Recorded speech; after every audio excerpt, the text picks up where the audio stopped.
izdevusi? Nē. Labi, iesāk ļoti mierīgi.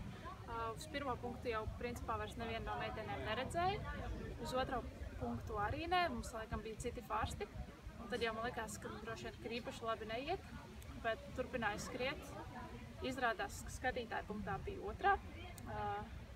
Tālāk otrajā distances uztaisīja vienu lielu kļūdu, kur arī zaudēja otro vietu. Un izskrēja finišā un nodeva stafeti kā trešā.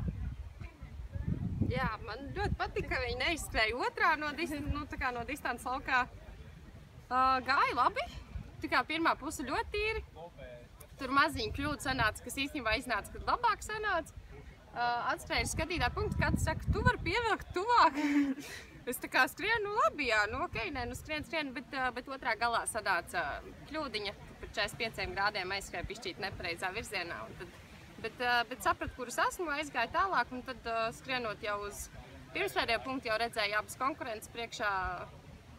Tā kā sapratu, ka pēdējais viss paliks mums uz laimu. Nofinišēju atdevu stafeti kā trešā, jā. Jā, paldies meitenēm, ka viņas noskrēja, jo es sākumā nebiju sajūsmā pēc ap sadalījumu. Jo, ja būtu nonācis līdz finišā cirpšanām, tad tur nebūtu ātrums, tur būtu skaidrs, kurš paliek pēdējais. Bet ir kā ir. Iegāja ļoti labi. Sapratu, ka mans trumps ir stabilitāte, mierīgums. Jo pirmā punkta rajonā redzēja savas priekšā skrienošās meitenes konkurences. Un tā mēs arī visu distanci noskrējām. Te viņas redzot, te neredzot, un 3 punktus pirms beigām es sapratu, ka es esmu viņam jau drusciņ tā kā maķinīt priekšā. Tā atlika skriet vispār bez kļūdām un mirti finišā. Tā arī izdarīja. Uzvara bija mūsu. Apsveic jūs redzot.